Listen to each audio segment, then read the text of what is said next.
Shri Gurubhyo Namaha, Shri Matre Namaha. Welcome to Veda Janani. Narayaniyam, Dashakam 19. Prachetasam Kathaha. Dashakam 19 will be chanted in Vrittam Vamshastam. This Dasakam can be chanted to attain salvation from the bondage of karma. Shloka 1. Hey Krishna, Prithu had a grandson called Prachir Barhis, who was as righteous and skilled in action as Prithu himself. He had a wife named Shatadhruti.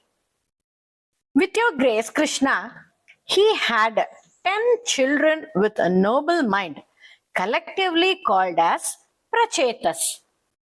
Prithostu napta prithudharma karmatah prachina barhiryuvatau shatadhrutau prachetaso nama suchetasassutan ajijanatvat karuna kuraniva.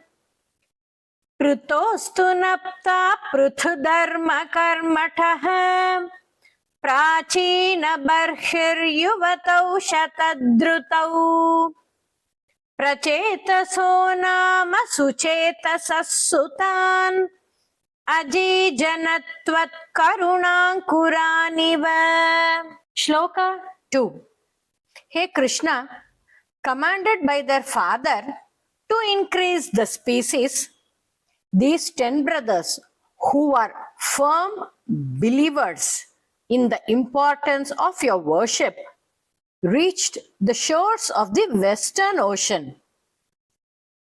On the shores of the sea, they saw an beautiful lake. Pitusya sruksha niratasya shashanat bhavat tapasya nirata dashapite Payonidhim paschimam etya tattate sarovaram samdadrushu manoharam. Pitusya sruksha niratasya shasanat bhavat tapasya nirata dashapite Payonidhim paschimam etya tattate Sarovaram samdadrushu manoharam. Shloka 3.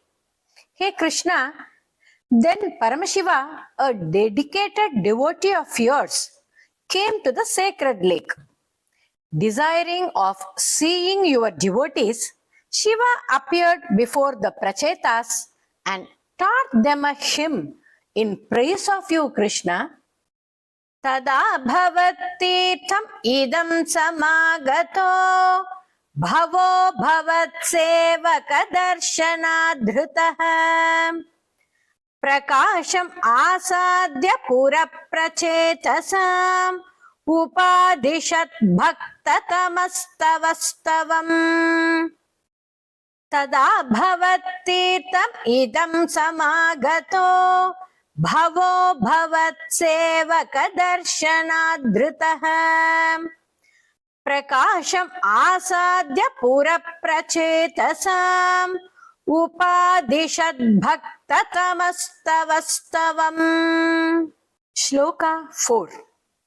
Krishna, those devotees reciting the hymn meditated upon you for 10,000 years, remaining in the water.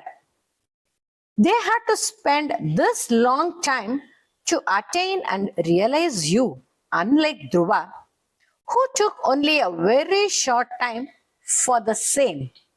Stavam japantas tamami jalantare bhavantamase vishatayutam samaham bhavat sukhasvada rasatam ishviyan Babhuva kalo dhruvavanna shigratam. स्तवं जपन्तस्तममी जलान्तरे भवन्तम् आसे विशतायुतं समाः भवत्सुखास्वादरसातम् ईश्वियान् बभूव कालो ध्रुववन्न शीघ्रताम्. Shloka 5. Hey Krishna, by increasing the strength and power of the penance, their sinful forefather Vena's sin was sanctified, who was notorious for his dislike of yajna and other acts of worship. Their father, Pracheta Barhis, received the knowledge from sage Narada, who visited him, realized the true soul, and became merged with you, Narayana. Tapobhiresham atimatravarddhibhihi sayajna himsa niratopi bhavitah पितापि तेषां गृहयातनारद प्रदर्शितात्मा भवदात्मतां ययौ तपोभिरेषाम् अतिमात्रवर्धिभिः स यज्ञहिंसा निरतोऽपि भावितः पितापि तेषां गृहयातनारद प्रदर्शितात्मा भवतात्मतां ययौ. Shloka 6. Hey Krishna, you on account of limitless grace revealed yourself to the Prachetas. You were seated on your Vahana, the divine Garuda, majestically with your 8 arms having divine weapons.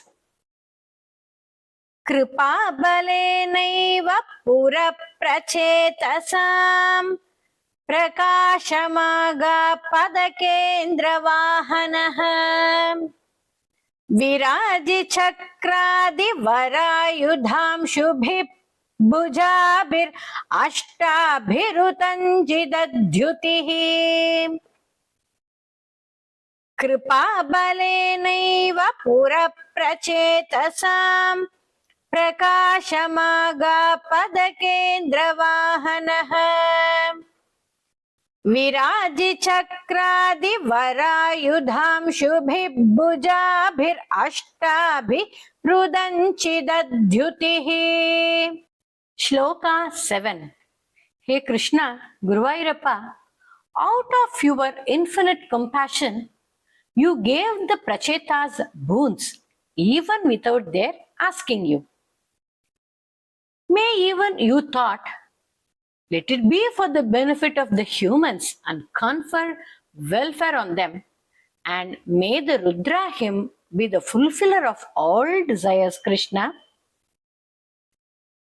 Prachetasam tavadayachatam api त्वमेव कारुण्यभरात् वरानदाः भवद्विचिन्तापि शिवाय देहिनां भवत्वसौ रुद्रनुदिश्च कामदाम् प्रचेतसां तावदयाचतामपि त्वमेव कारुण्यभरात् वरानदाः भवद्विचिन्तापि शिवाय देहिनां भवत्वसौ रुद्रनुदिश्च कामदाः.